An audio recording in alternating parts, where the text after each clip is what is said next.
विदेशी फंडिंग से धर्मांतरण का सिंडिकेट चला रहा जमालुद्दीन उर्फ छांगुर बाबा न सिर्फ धर्मांतरण का सिंडिकेट चला रहा था, बल्कि वो बलरामपुर और उतरौला इलाके में उन लोगों के लिए खौफ का भी नाम बन गया था जिसने भी उसकी मुखालफत की, जिसने उसके खिलाफ शिकायत दर्ज कराने की कोशिश की। ऐसे ही एक शख्स है वसीउद्दीन उर्फ बब्बू, जिन्होंने बाबा की शिकायत देश के प्रधानमंत्री से की। वसीउद्दीन भाई, आपने कब ये शिकायत की प्रधानमंत्री से और कहां से ये विरोध शुरू हुआ? शिकायत हमने किया सर 19 तारीख चौथा महीना 2023 में इनकी शिकायत हमने प्रधानमंत्री जी और रक्षा मंत्री जी, मुख्यमंत्री जी, सारे लोगों को हमने रजिस्ट्री द्वारा शिकायत किया 2023 से। 2023 से। फिर कुछ हुआ? कुछ नहीं हुआ।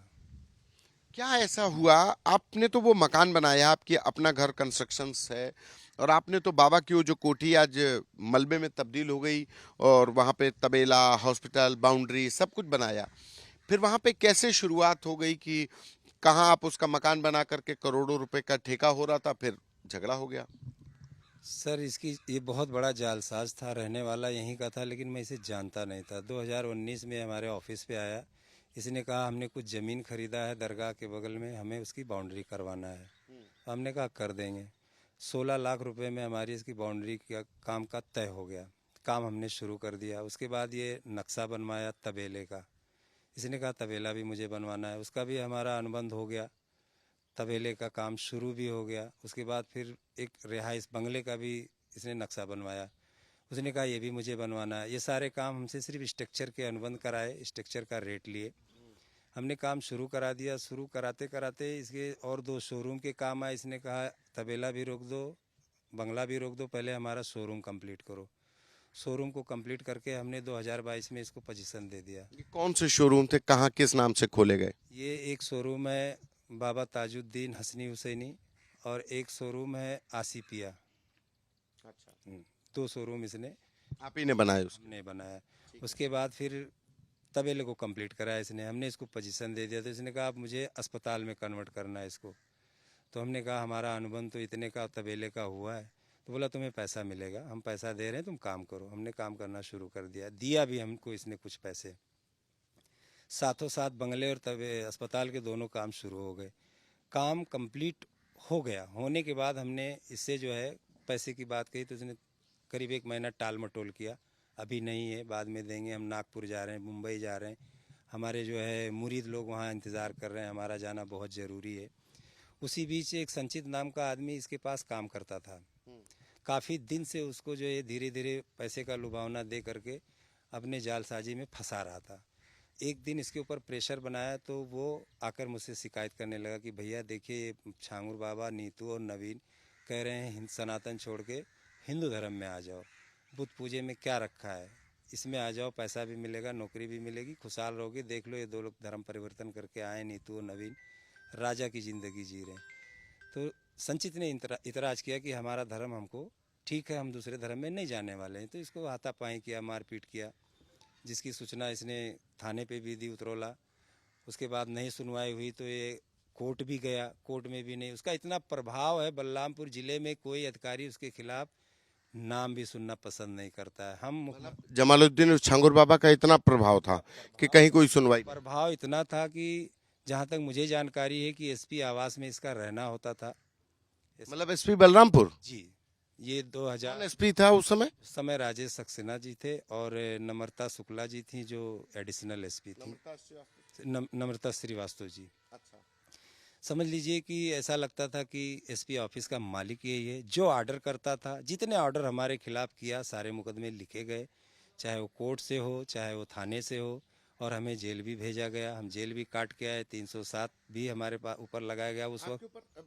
आपके ऊपर कितने रकम, मतलब कितने पैसे का लेन देन पे विवाद झगड़ा शुरू हुआ था? कितना विवाद टोटल कितना पैसा निकला? अनुबंध के हिसाब से 2.25 करोड़ रुपए हमारा बन रहा था, लेकिन जो इन्होंने एक्स्ट्रा काम करवाया वो करीब 12 करोड़ रुपए का बन गया, जिसमें इन्होंने हमको 5 करोड़ 70 लाख रुपए दिया भी ऑन अकाउंट। उसके बाद इनसे जब पैसा हमने मांगने का प्रयास किया तो ये गाली गलौज और झगड़े पे उतर आए। जब झगड़े पे उतर आए तो हमने जो है थाने चौकी पे कंप्लेन करना शुरू किया। उसके बाद एक दरखास्त दी हमने 2022 में, मुकदमा लिख भी गया 504 506 का झगड़े का, लेकिन पुलिस ने उसको फाइनल रिपोर्ट लगा दिया। आपने मतलब बाबा पे एफआईआर लिखवा भी ली, लेकिन वो फाइनल पुलिस ने खत्म कर दिया। पुलिस ने ख़त्म कर लिया। लेकिन कल हमने वही एफआईआर को एसपी साहब को पत्र दिया है कि सर हमारे पास इसका एविडेंस पर्याप्त है, इसको वापस से विवेचना की जाए। लेकिन फिर आप बता रहे थे अभी कि एसपी ने एक कमेटी बनाई, इवैल्यूएशन हुआ, ये क्या कहानी थी? सर ये कहानी राजेश सक्सेना जी के दौर का है, 2022 का। जब हमने झगड़े लड़ाई का एफआईआर कराया तो इन्होंने भी गैराज बुजुर्ग में कराया 504 506 का मुकदमा। उसके बाद फिर इनकी मुलाकात राजेश सक्सेना जी से होती है किसी के माध्यम से। काफ़ी बड़ा झोला गिफ्ट लेकर के वहाँ एंट्री करते हैं, अपने परिचय देते हैं, अंगूठी देते हैं, नग देते हैं। काफ़ी प्रभावित हो जाते हैं एसपी साहब पैसों से और इनकी गिफ्ट से। इनकी हर बात को वो हाँ हाँ भर लेते हैं। काफ़ी लंबे पैसे की डील भी होती है। उसके बाद एक टीम गठित होती है जिसमें पीडब्ल्यूडी के इंजीनियर भी 3 आते हैं सरकारी। गौरव सिंह तोमर भी रहते हैं उसके अंदर। ये कौन है गौरव सिंह तोमर? पदनाम के साथ बताइए। ये गैड़ा सिस्सो हैं। अच्छा। इसमें और भी कुछ सिपाही हैं जो उसके बाद में एंट्री मारे। उस वक्त ये लोगों ने एक क्या कर रहे हैं? ये टीम गठित ये कि किसी भी तरीके से बब्बू को फर्जी डॉक्यूमेंट्स तैयार करके जेल भेजना है। इन लोगों ने उसमें कामयाबी पा लिया, जबकि उसमें एक आम आदमी भी था पुलिस का मुखबिर जिसका रियाज अहमद नाम है, वो भी था उसमें मामले टीम में। सारी वीक पॉइंट है या कुछ भी कमजोरी या साहस देता था उसको कि आप ये करो, हम तुम्हारे साथ हैं, पुलिस हम मैनेज कराएंगे। जिसको कहो, जिस पुलिस को कहो, जिस थाने को कहो हमारी चुटकी में है, वो हम सब मैनेज करा देंगे। और वही हुआ। जो छांगुर और रियाज ने चाहा वही पुलिस ने किया और हमें फर्जी डॉक्यूमेंट्स तैयार करके जेल भेज दिया। 2 महीना 17 दिन के बाद हमारी जमानत हुई। जेल के अंदर ही पता चला हमें कि 307 भी हो गया है, तो उसकी भी जमानत मुझे करानी पड़ी। मतलब वो जो हत्या के प्रयास का मुकदमा वो किसने लिखाया था और आपको कभी जानकारी नहीं हुई जेल में ही रहते हुई? हमें ना थाने से कोई नोटिस आई, ना ही कोर्ट से कोई नोटिस आई। डायरेक्ट हमें जेल से ही तलब किया गया कि आपके ऊपर 307 का भी मुकदमा लिखा हुआ है। जिस डेट का मुकदमा लिखा हुआ उस डेट में पूरा बलरामपुर बाढ़ से डूबा हुआ था, पानी भरा हुआ था, आना जाना बंद। लिखाया किसने था? नीतू नवीन रोरा, छांगुर साहब उसमें गवाह है। छांगुर साहब हर मुकदमे में गवाह है। हर मुकदमे में नीतू के छांगुर साहब गवाह रहते हैं, कंपलसरी है। उसके बाद से इनका जब मुकदमे का दौर शुरू हुआ तो खुद के अलावा अन्य जिलों से भी, रिसिया थाने बहराइच से 376 डी मेरे दामाद को और मुझे लिखाया। कानपुर गैंगरेप का मतलब आपको और आपके दामाद का आरोपी बना दिया, मतलब मुकदमा लिखा दिया। जी पैसे के प्रभाव। वहाँ एक मुन्ना शाह करके बहुत बड़ा दलाल है जिसका काम ही है पैसे लेना, स्मैक सप्लाई करना, कट्टा सप्लाई करना, फर्जी मुकदमे लिखाना। उसके बाद में उसके बाद में फिर कानपुर में, जबकि जीवन में हमारा परिवार कानपुर नहीं गया है, मुकदमे के बाद पुलिस बुलाई है तो जाना पड़ा है। वहाँ भी डकैती का मुकदमा लिखा गया। मतलब जिस शहर में आप कभी गए नहीं उस शहर में डकैती का मुकदमा हो गया। किसने लिखाया? वो इन्हीं के द्वारा लिखाया गया। एक यादव प्रधान है कोई वहाँ का, उसने, वो आवेदक है उसमें। विचार नदीर विचार अलग अलग लोगों से मुकदमा लिखा था। अलग अलग लोगों से, जिसको मैं कभी जिंदगी में जीवन में देखा ही नहीं, शकल भी नहीं जानता। हमारे ऊपर भी और जो धर्म परिवर्तन के पीड़ित हैं उनके ऊपर भी बलात्कार का मुकदमा और इस मारपीट का मुकदमा अन्य अन्य लोगों से लिखाता गया और लिखती गई। यहाँ का बलरामपुर पूरा जिला, पूरा शासन उसके अंडर में काम किया है 2022 से लेकर 2025 तक। आखिर इतनी नजर किसी की नहीं गई? मतलब मान लीजिए कि थानेदार बिक गया होगा, स्थानीय तहसीलदार ये सब लोग बिक गए होंगे, क्या बलरामपुर जिले में मतलब कोई पुलिस प्रशासन कोई सुनने वाला नहीं था? हमारी तो कोई नहीं सुना, ना हमारी सुना। कौन कौन अधिकारियों के समय पर ये पूरा मतलब छांगुर बाबा एकदम से लोगों को फंसा रहा था जब उसी की तूती बोल रही थी? सर राजेश सक्सेना, नम्रता श्रीवास्तव। ये कौन है? राजेश सक्सेना बलरामपुर एसपी रह चुके हैं, नम्रता श्रीवास्तव जी एडिशनल एसपी रही हैं। इनके संज्ञान में सारे अपराध बाबा के थे और इस पे इन्होंने कोई एक्शन नहीं लिया। अगर कहीं से भी बाहर भी हम कोई जांच भेजते थे तो आती थी बलरामपुर, इनके माध्यम से मनचाहा रिपोर्ट लगा के वापस भेज दिया जाता था।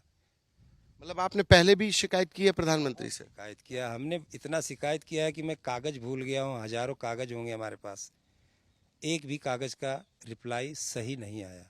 सबको लिपा पोती करके ख़त्म कर दिया गया। यहाँ तक कि छांगुर पीर को और नवीन नीतू को क्लीन चिट भी यहाँ की एजेंसियाँ दे चुकी हैं, पुलिस दे चुकी है कि छांगुर बहुत अच्छे आदमी है। छांगुर का एक बहुत बड़ा चेला है जिसका नाम अयमन रिजवी, बाकायदा लाइव टेलीकास्ट पे उसने कहा है कि छांगुर बाबा बहुत अच्छे व्यक्ति हैं, पुराने ज़मींदार हैं, बहुत बड़े बाबा हैं, इनसे दुआएं लेने आते हैं, बड़े बड़े अधिकारी बलरामपुर नगर से दुआ लेने आते हैं। मतलब ये सिर्फ अधिकारियों की सिंडिकेट से इतना फल फूल गया बाबा, कोई आवाज नहीं उठा रहा था? सर पैसा, पैसे में बड़ी ताकत। सर हमारा पैसा दिया नहीं, हमारे पीछे 5 करोड़ रुपए खर्चा कर दिया।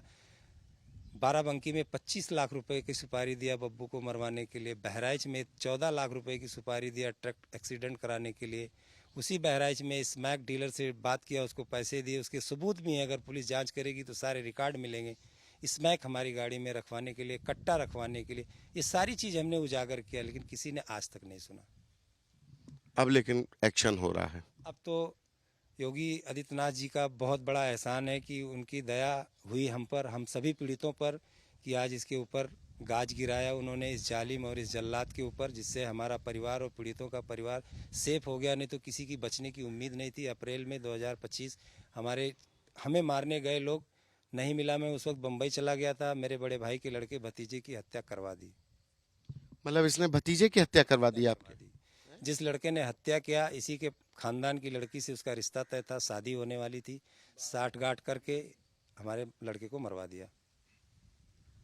उसमें कोई गिरफ्तारी बाबा का नाम नहीं आया? अरे नहीं, जो मारा उसको भी मरवा दिया, और वो मार के गाड़ी लेके हमारा भागा। साइड पे गाड़ी खड़ी थी, चाबी लिया, गाड़ी लेके भागा, वो गाड़ी के साथ उसका भी एक्सीडेंट करवा दिया।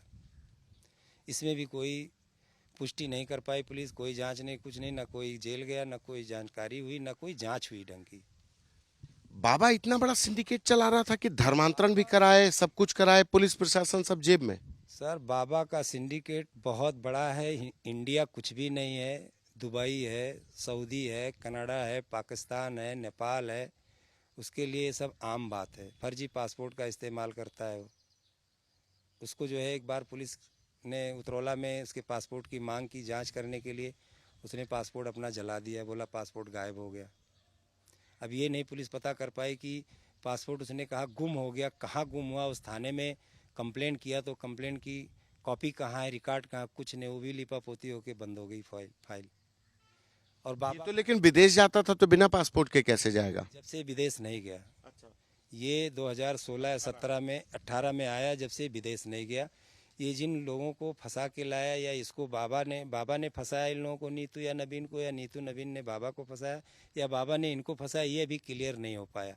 लेकिन ये लोगों के ज़रिए पता चल रहा है कि ये बहुत बड़े लोग थे। दुबई में इनका नौकरी चाकरी थी, वहाँ मेड हाउस थी, और एक शिपिंग कंपनी में नौकरी करता था ये नवीन। इसके फ्लैट मुंबई में भी थे। इन लोगों से ये पता चल रहा है कि चल अचल संपत्ति भी बाबा के नाम लिख दिया गया। जब हमारा काम चल रहा था उस टाइम हमने थोड़ी बहुत गुफ्तगू नवीन से किया था उनकी पत्नी के बारे में। तो नवीन का कहना था हमने अपनी पत्नी को गिफ्ट कर दिया पीर साहब को, उनकी सेवा के लिए, उनकी खिदमत के लिए। अब क्या है इंटरनल बहुत तो नहीं जानकारी है, लेकिन इन बाबा का प्रभाव ऐसा था इन लोगों के ऊपर कि अगर बाबा कह देते कि कपड़े उतार के पूरे बाजार में घूम के आ जाओ, तो दोनों मियाँ बीवी नंगे हो जाते। इतना मतलब इसी के सुनते थे। नीतू का कहना था, नवीन का कहना था कि मैं हिंदू हैं तो उनसे कहता था मैं भगवान हूँ, मुसलमान है तो कहता था मैं अल्लाह हूँ। लेकिन कागजों में तो नीतू कभी नसरीन बन करके कोई एप्लीकेशन नहीं दी, कहीं पर भी पासपोर्ट भी उसका नीतू के ही नाम से।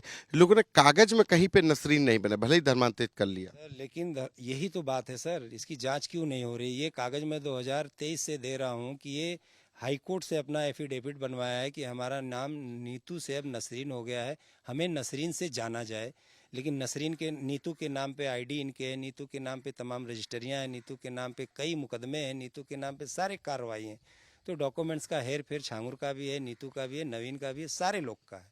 अच्छा, एक चीज ये बताइए कि धर्मांतरण के बाद नवीन रोहरा का नाम जमालुद्दीन और छांगुर बाबा का भी नाम जमालुद्दीन, तो इसका जमालुद्दीन दोनों का सेम? जलालुद्दीन अच्छा, दोनों के अलग अलग? मैं बहुत जलाली पीर हूँ, अच्छा। इसलिए मेरा नाम हमारे पीर ने जलालुद्दीन रखा है। मैं जिस पेड़ को गुस्से से देख दूं वो पेड़ सूख जाता है। अच्छा। उसका कहना है कब्र में जो मुर्दे दफन है, मैं उनसे बात करता हूँ, उनसे सलाम करता हूँ, उनसे गुफ्तगू करता हूँ। ये लोगों को डराने के लिए, धमकाने के लिए?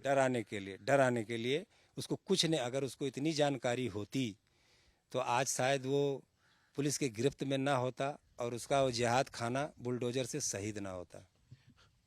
पुलिस ने कार्रवाई करते में देर कर दी, एटीएस ने, सरकार ने?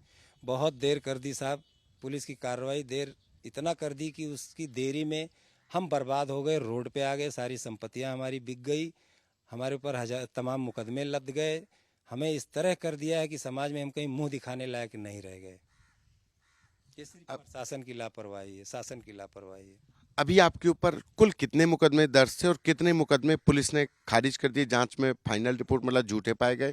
कितने मुकदमे आप लड़ रहे हैं? हम अभी लड़ रहे हैं 5 मुकदमे। और कितने दर्ज थे आपके ऊपर? 11 मुकदमे दर्ज थे, जिसमें 6 मुकदमे पुलिस और कोर्ट ने उस पर फाइनल लगा दिया है, जिसको बरी हो गए और एक मुकदमे में इन्होंने वापस प्रोटेस्ट किया है। नीतू ने डकैती के मुकदमे में प्रोटेस्ट किया है। ये वसीउद्दीन उर्फ बब्बू हैं, जिन्होंने उस कोठी को बनाया और उस पूरे कंस्ट्रक्शन किया, उस तबेले का, अस्पताल का, बाबा के उस किले का। लेकिन उसी के निर्माण के बीच पैसों के भुगतान को लेकर विवाद ऐसा खड़ा हुआ कि बब्बू उर्फ वसीउद्दीन ही जमालुद्दीन उर्फ छांगुर बाबा के सबसे बड़े दुश्मन बन गए। प्रधानमंत्री से शिकायत की। शिकायत तो इस बात की भी है कि बलरामपुर में हर सरकारी दफ्तर का दरवाजा खटखटाया, हर अफसर के सामने गुहार लगाई, लेकिन सुनवाई कहीं नहीं हुई, क्योंकि अफसरों की बाबा जेब गर्म करता था। बलरामपुर से कैमरा पर्सन गौरव गुप्ता के साथ संतोष कुमार, आज तक।